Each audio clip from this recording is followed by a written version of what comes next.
News Talk 820 WBAP, now on FM at 93.3. Make it a preset. Y'all, 800-288-WBAP is our number.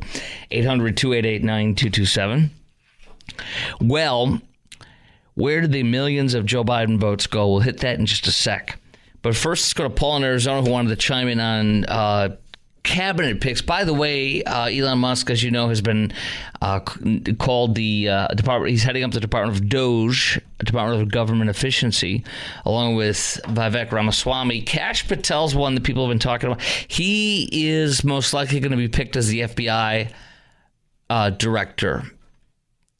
He's going to either, this is what ABC News said in the past 24 hours, how fierce Trump ally Kash Patel could help reshape the FBI or Justice Department.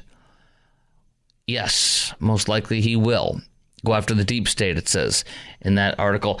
Let's go to Paul in Arizona. You had an idea for a pick on the president's cabinet. Paul, you are on WBAP. What do you got? Thank you very much. I'm glad to be on your program. I have a recommendation. Colonel Douglas McGregor, PhD in Russian foreign policy, tank brigade commander, expert on Russian. If Trump is going to keep his promise to end the war in Ukraine quickly, he has got to have this guy in his administration. Anybody that has followed Colonel Douglas McGregor can be nothing but amazed at his breadth of experience, knowledge. He has credentials, and he has been tangentially a part of the first administration of Trump, but he is essential if Trump is going to keep that promise. So I would recommend Colonel Douglas McGregor. Mm-hmm. I'd also recommend Tulsi Gabbard. Well, he's going to do something with her, obviously. Sherry Lake, she has been a scrapper on the border, a right-on lady. Ted Cruz has been amazing. I don't want Ted Cruz anywhere. He's not going to go anywhere. He's not interested in any position for Supreme Court or Attorney General. He's turned them down. But the other thing is he's perfect where he's at. Some people really need to stay where they're at because they're perfect, and he's perfect as a gadfly in the Senate. He serves his purpose very well for us. And there's a guy called Scott Ritter who doesn't particularly like Trump, but another expert, ex-Marine, combat veteran. These are the kind of people I think that he needs in his administration to solve the Ukraine problem and the Gaza problem, because they are the threat to World War III, and they've got to be at the top of this list, even above the border. If we have World War III, all these other problems go away completely. Oh, I don't solve that one. I don't think Trump's going to put people in that don't like him anymore, and I don't blame him. He did that 8 years ago, and it got him constant battles with people and leaking and infighting and stuff. It's totally inappropriate for the commander-in-chief. So definitely somebody who's not a fan of his should not be picked, and he's not picking them. That's one of the reasons why Pompeo is not coming with him on the administration. He complimented him and thanked him, but there were some things Pompeo said about Trump that were not nice, I guess a year, 2 or 3 ago. So he's like, no, I'm not going to pick him. But he was nice. I appreciate your call, Paul. You bet. Thanks. Okay, 800-288-WBAP, is our number, 800-288-9227. Where did the millions of votes go? Well, here it is from Newsweek. Harris, at this time, the last vote count I saw, I just pulled it up a second ago, 72.3 for Harris, 75.5 for Trump. So he won by 3.2 million at least on the popular vote, at least. Those numbers might be a little different at this very moment, but that's one of the counts I just saw. And what is it? What happened? Well, I do think that a lot of people did not vote. And I think it's because people that might normally vote Democrat were not into her at all. They didn't like her. She didn't motivate them. Remember I told you about in Georgia, there was a high voter antipathy. She was not hitting in the black community. She was not hitting the obligatory 40 or 43%. I forget the exact number, but I read about it. She was hitting like 36% or 37% of black voters in Georgia. You can't win without 40, or it's either 40 or 43. That's the bare minimum, or you will lose Georgia, and she lost it by big numbers. For example, the numbers for African Americans were actually very low in North Carolina as well. They were not motivated to vote for her. They didn't identify with her. They didn't like her. It didn't work. They were told by their superiors, they were told by the elites, the wealthy and high six-figure income people in the Democrat Party, to vote for her because you'll like her, because she is black or this or that. None of that crap matters. They connected with an old white man who's wealthy, Joe Biden, more than they did her. It's not about the race. It's about connecting to people and believing in them. Okay. One idiot professor suggested misogyny. That's obviously stupid and not appropriate. It's not it. A professor at University of Michigan said voters in key demographics like minorities, working class, felt the economic pinch in recent years, ultimately rejected the Democrats. Largely voters taking it out on Biden and Harris. So if you don't want to vote for Trump, there's a lot of people that don't like Trump. You know that, and I know that. Remember the hate Trump vote? And then a lot of people that don't like Trump at all but love his policies. They literally were they bit the bullet, but they knew that was the right thing to do. I've read that in multiple articles, including today with Latinos in South Texas. Yeah, he's this and that. I don't like the way he talks, but I want his policies, that kind of stuff. So people that disliked Trump held their nose and voted for him because they want their country back. They want their economic situation back. A similar sentiment on left news site Vox. Says Newsweek, call them the I don't like Republicans much, but the economy was better under Trump voters. That's exactly what I was talking about. Support of Israel. First of all, the Arab vote showed up en masse. He won Dearborn. And the majority Arab American city of Dearborn in the state of Michigan, Biden won 74% of the vote 4 years ago. They voted for Trump this year. From 74% Biden to Trump, Harris had only 36% of the vote, less than half of what Joe Biden had. That's unbelievable. Turnout was also smaller compared to 2020, the Detroit Free Press reported. Trump retained a significantly higher percentage of his 2020 voters than Harris retained of Biden voters in 2020. That's exactly right. It isn't so much a shift as millions of voters not coming out as they did in 2020. That is exactly what I think, too. I don't think there's mass wide-scale fraud. I think that people were ultra-motivated before, and they are ultra not motivated this time because they either don't like Trump and they don't want to vote for him, or they hold their nose and vote for him, or because they do not want to vote for Harris because she's a joke and everybody knew it. One of the professors said Democrats, particularly in Michigan, decided to vote for third-party candidates like Jill Stein. Oh, you got to love that, huh? Okay. That's what if you want to comment on this, I'll throw it out there. Do you believe Democrats either stayed home or voted Trump or third party? Do you think this was fraud and that Biden won fraud that won Biden the election in 2020? Just like he rigged the story with Hunter. Look, I think it was a rigged election 4 years ago, but it was rigged not by massive voter fraud. I think it was rigged by purposely covering up the Hunter Biden story. That would have cost 17 votes in some swing states, 17% of votes in some swing states. It was reported widely. That would have won the election for Trump right there. Number two, rigging the voting that was allowed in COVID, and rigging the ballots don't have the right date on it, if they're sent late. Supreme Court of the state of Pennsylvania, which is all Democrat liberal, they decided to break all the rules and change things. It was a disgrace. And vote harvesting, ballot harvesting, all the stuff that went into it that was allowed that normally isn't allowed, that helped it too to really pump up the vote.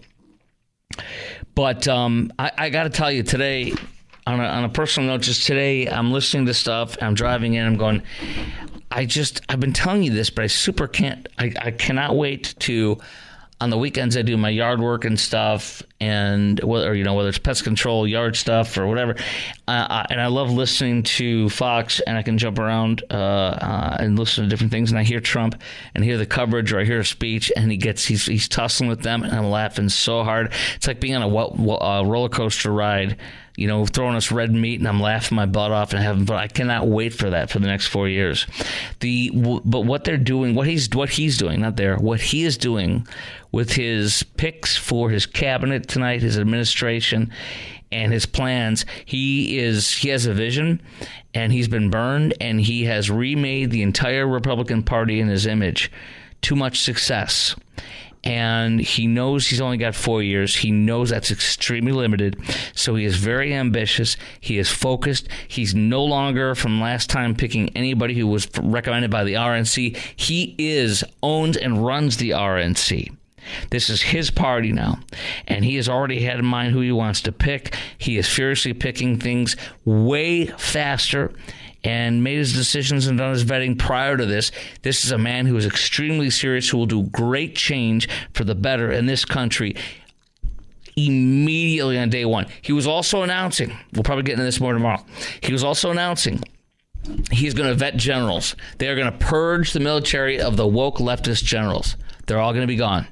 Thank you, God. Get rid of these people who are destroying our military. Get rid of the transgender crap. Get rid of the anything that is. These are the recruiting nightmares that they've had. Is woke leftism in the military. It is disgusting. It is destroying our military from within, and he's going to rebuild it the right way. Peace through strength. All right, coming up next on the Chris Krok Show, an MSNBC host and Yale psychiatrist agree, and The View today agreed. If your loved ones voted for Trump, cut them off. Do not see them over the holidays. Cut them out of your life. I want to talk to you about that and ask you, what are you doing for the holidays with your relatives who despise your political beliefs? And I'll tell you what I'm doing. Coming up next, Chris Krok Show, News Talk 820 WBAP, and now on FM at 93.3. Make it a preset, y'all. 800-288 WBAP is our number. 800-288-9227. Okay, this is actually fantastic to get into. A Yale psychiatrist tells Joy Reid it's fine to disown relatives who voted Trump. By the way, our phone number is 800-288-WBAP, 800-288-9227. This is the Chris Krok Show on News Talk 820 WBAP and now on FM at 93.3. Let's play this piece of audio. And if I can get my butt ready, here we go. When you know someone voted that way, do you recommend, just from a psychological standpoint, being around them? We got the holidays coming up. So I love that you asked this question because, there is a push, I think just a societal norm that if somebody is your family, that they are entitled to your time. And I think the answer is absolutely not. So if you are going to a situation where you have family members, where you have close friends who have voted in ways that are against you, like what you said, against your livelihood, and it's completely fine to not be around those people and to tell them why, to say, I have a problem with the way that you voted because it went against my very livelihood and I'm not going to be around you this holiday. When you know this someone holiday, voted that. Pause, there we go. I'm not going to be around you this holiday. You literally lecture them and say, I know who you vote for and you vote against my interests and I'm not going to be around you this holiday. First of all, how do you know how I voted? Second of all, what are you surveilling me? Are you watching me? Are you following everything I do and noticing my habits? And, it's creepy. Number two, what's wrong with you? Really though, I got to tell you, if somebody said that to me, and I love how Joy Reid asked her as if she seriously doesn't know what her answer is going to be. And I love how Joy Reid gets the answer. She's nodding yeah. Before she even did this, she knew what she was going to do. She just had to find the right quote-unquote expert. Do you see when somebody says experts say this or that, why it's total BS? And it's a red flag to run like heck from it?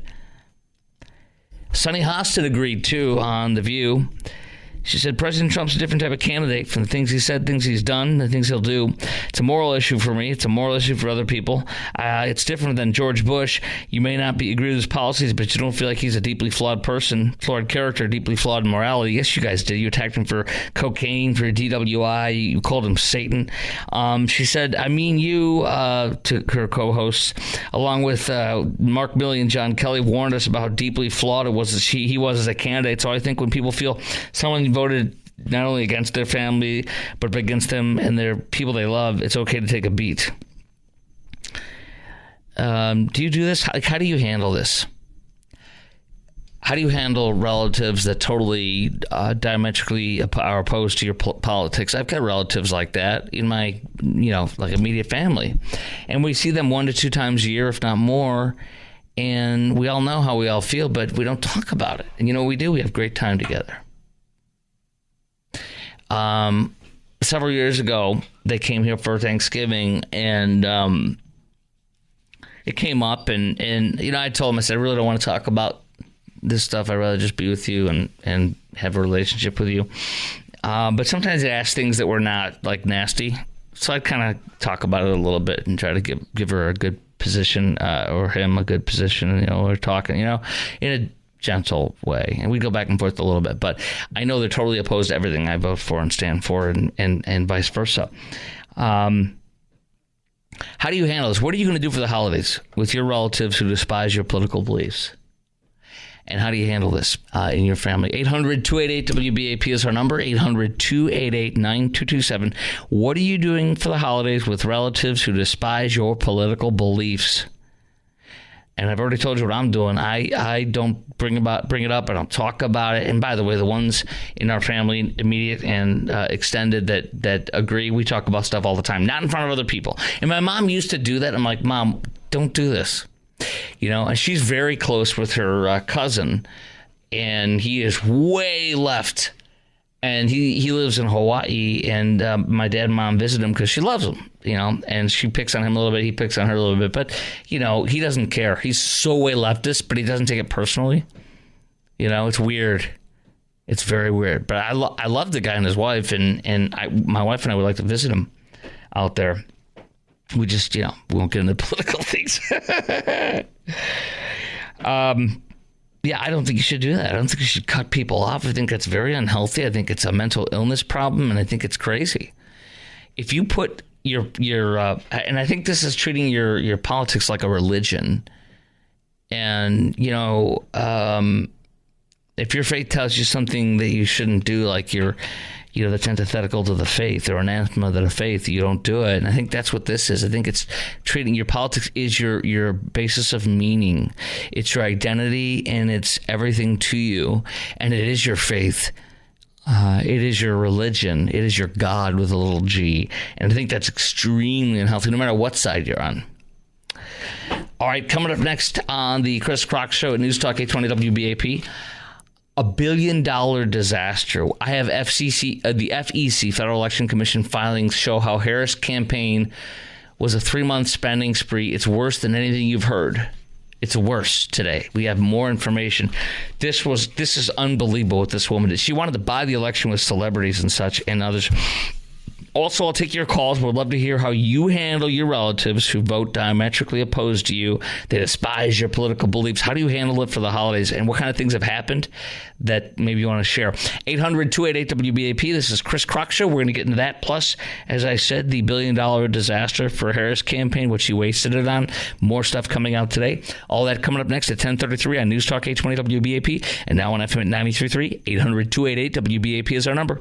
News Talk 820 WBAP, now on FM at 93.3. Make it a preset, y'all. 800-288-WBAP is our number. 800-288-9227. Oh, we're going to have some fun tonight with all the money Kamala wasted on all the glitter, all the glitter and the glitz for nothing.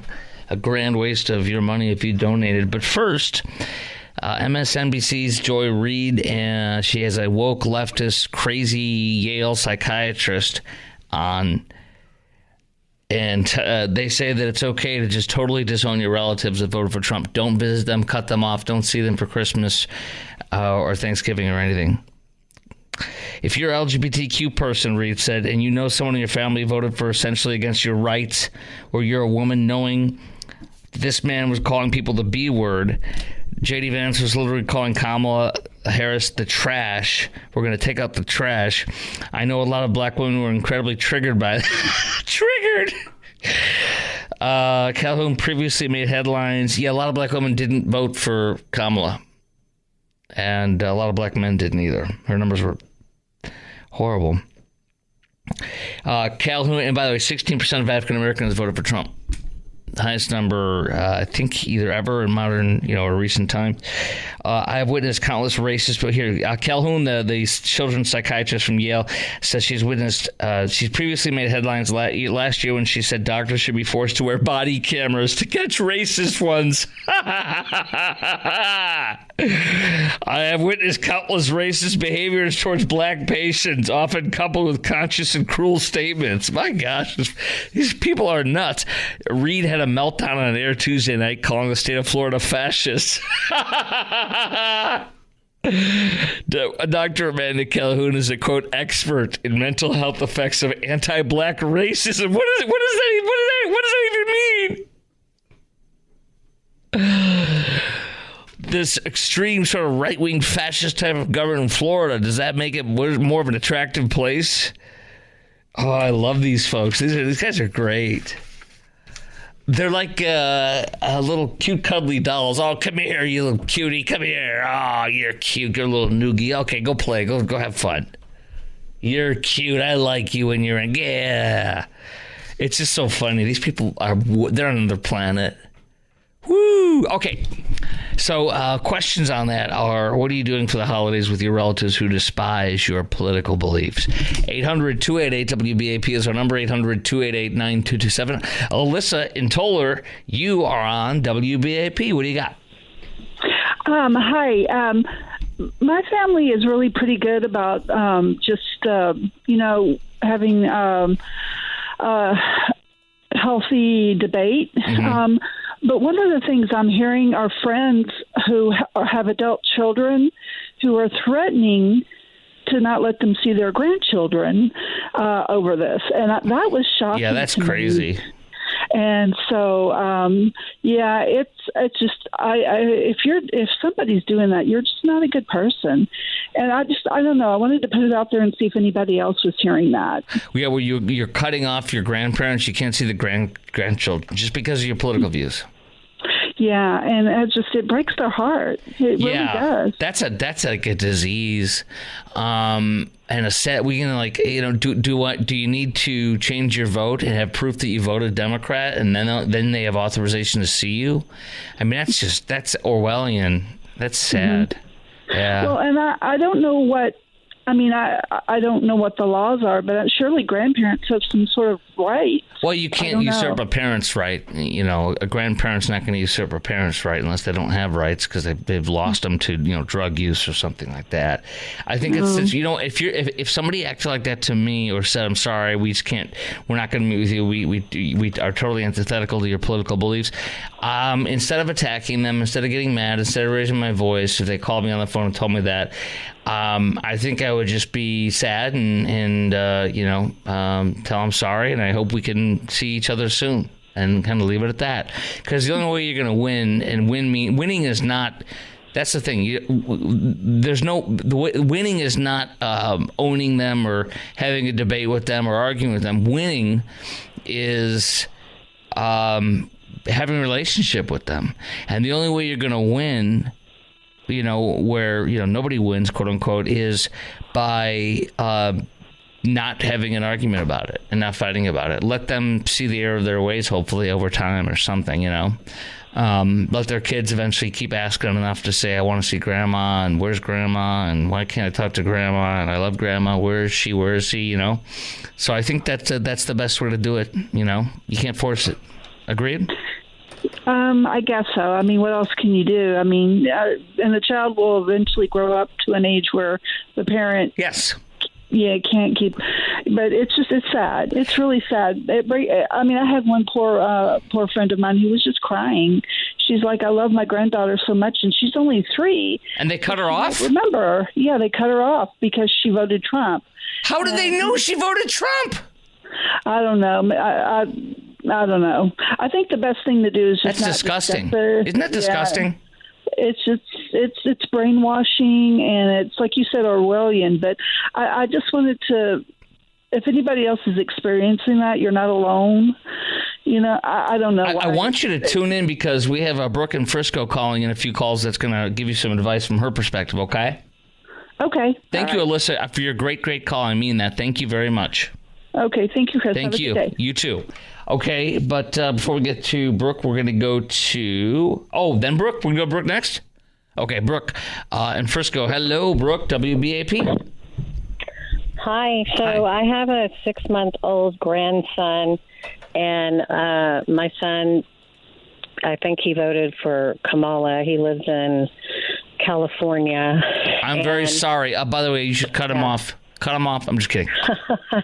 He voted for Trump the first time, but he married somebody who's pretty liberal. So. That's kind of what happened to somebody in my family.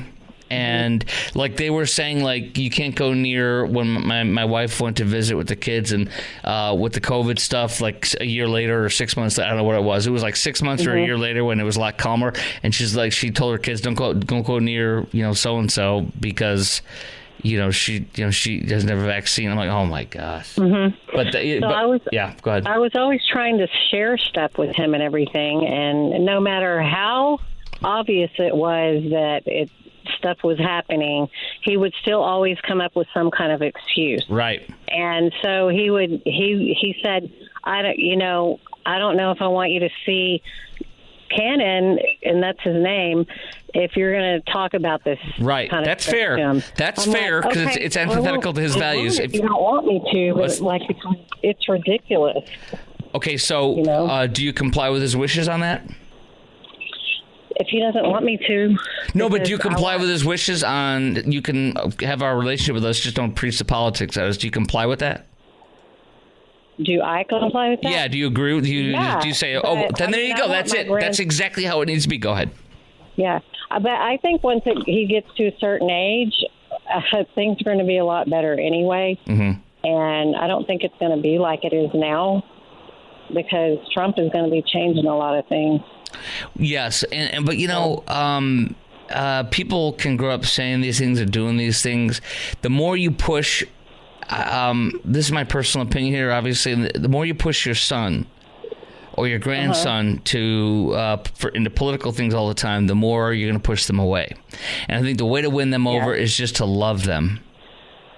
Yeah, I'm not going to do that because I don't want to take a chance that he would, you know. I had to realize with my daughter, she's still figuring things out. My wife and I agree. Don't even preach it or whatever. I'll ask her, can I share something with you about that? And she'll say no most of the time. And it's okay. She knows how I feel. Yeah. So you're a great caller, Brooke. I appreciate you very much tonight. Thank you. Okay, thank you. Okay, let's see. Coming up next, we're going to talk to. We got Vance and Paul, plus your call. We got 2 lines open. This is great, real stuff to talk about relationships with people. What do you do if your relatives cut you off for political views, or do you do that? How do you handle that? Or how do you handle people that are just politically diametrically opposed to you and your family with getting together for Halloween, for Thanksgiving or Christmas? 2 lines open, 800-288-WBAP, 800-288-9227. Can't wait to hear from Vance in Arlington on how to handle it, and Paul in Duncanville about how this needs to go both ways in this relationship. 800-288-WBAP. That's next at 45 after the hour on News Talk 820 WBAP and now on FM at 93.3. News Talk 820 WBAP now on FM at 93.3. Yale psychiatrist tells Joy Reid, and they both agree, if your relatives support Trump and they're not on the left woke side, then you should cut them off. Do not have a relationship with them. Cut them out of your life. No Thanksgiving, no Christmas, no nothing. Well, I think that's insane. I think it's terrible. I think it's a mental illness, some kind of a disease you have in your mind. I think that it means your politics is literally your faith. It is your God with a small g, and you need serious mental health counseling. And you need to have something in your life that's bigger and more important than politics. A relationship with God would be good. But so my question is, what are you doing for the holidays with your relatives who despise your political beliefs? 800-288-WBAP is our number. That's 800-288-9227. I've said I don't bring it up, and if they want to do that, and I just say I don't want to talk about it, I just want to have a relationship with you and have a great time with you. Let's just do that. You're not going to win. My mom used to try to preach stuff earlier on. she and I are lockstep. My dad and most of us are all in lockstep, but we talk a lot when the others aren't around, not about them, but just about politics all the time. But as far as when we're with them, no, we just celebrate being together and love them. And that works out perfectly for us. And I think that's what you should do. The relationship should be more important than political issues. 800-288-WBAP. Most of all, don't preach at them. Do not preach at them. Okay, let's talk to Paul in Duncanville. Hello, Paul. You are on WBAP. Let's go. Hey, Chris, I enjoy your show. I've been listening to you since 2017. Thank you. On the AM way back then after Trump got elected. This thing about Joy Reid, I wanted to touch on something else first. That lady who just called. Brooke. Split relationship. Oh, yeah. Where one of them wanted to vote for Trump, and so he had to vote for Kamala because his wife wanted him to vote for Kamala. But when you get in that booth, hey, who knows what buttons you're pushing? You know what I'm saying? Yeah, exactly. Grow a pair. Yeah, remember they were trying to tell us, by the way, remember that Kamala had a campaign and paid all this money to have people, had George Clooney voice the commercial and Julia Roberts voice the commercial for the men and for the women. Men were told, your wife doesn't have to know you voted for Kamala in the booth. And women were told your husband doesn't have to know, it's like, so they're encouraging you to lie to your spouse. Anyways, yeah, go ahead. Yeah, well, maybe it's not lying; it's just being a little secretive. But the other thing was about the Joy Reid comment. So, that works both ways too. Because when I'm hearing Joy Reid say, well, maybe we just shouldn't hang out with them. Well, it's hard for me to hang out with two of my sisters. Two of my sisters are Trumpers.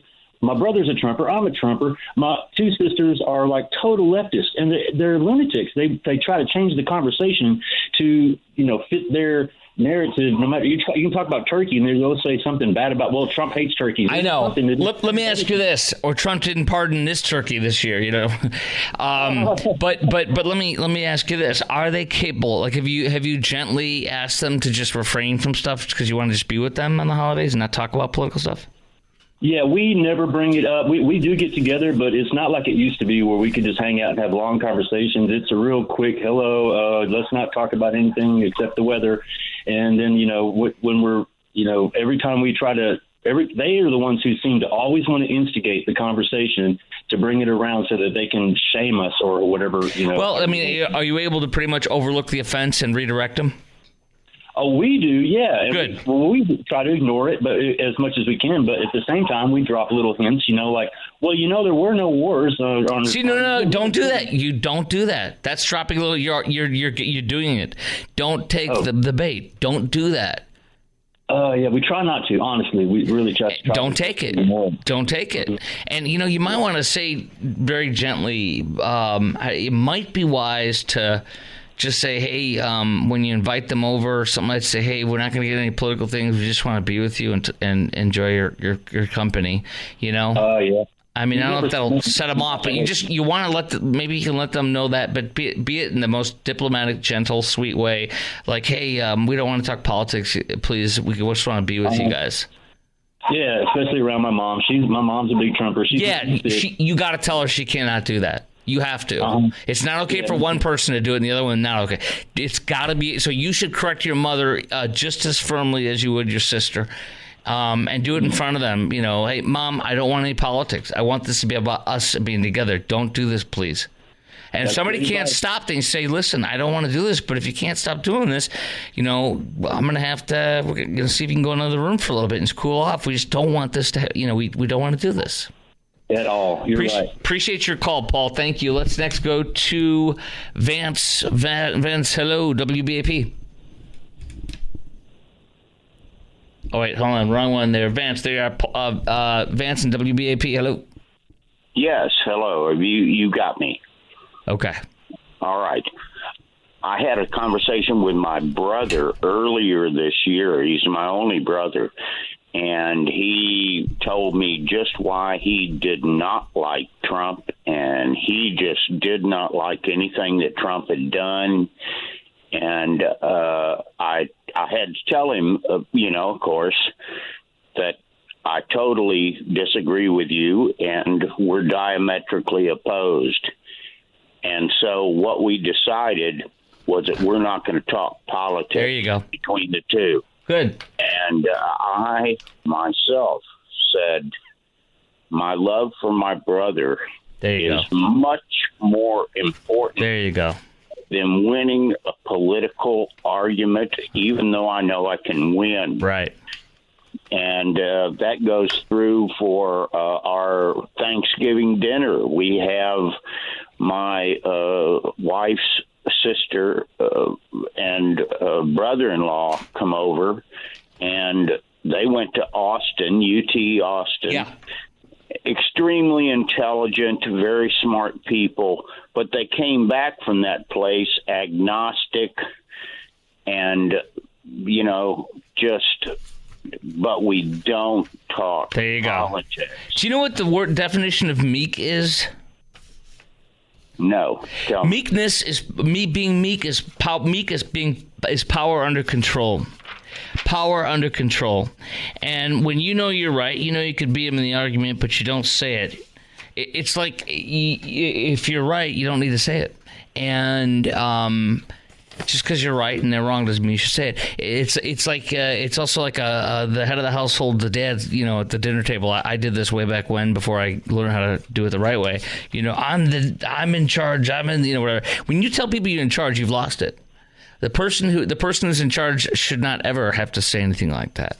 And so even though you're right, you're right, but you shouldn't have to. You are the master. You get. I agree. You get the major award. Your brother's relationship is more important than anything else. God bless you. That's how a society works and thrives. God bless you for that, man. Exactly what it is. I just figured out what's more important: the love of my brother, Amen. The love of my family, not fighting. Or do I want to win a political fight because I know I'm right? Because you will lose in the end anyways. You lose your brother. Great call, Vance. Thank you, my brother. You're awesome. Thank you very much. Okay, I wish we had more time. We're going to probably revisit this tomorrow or later in the week earlier, because this is a great issue to talk about.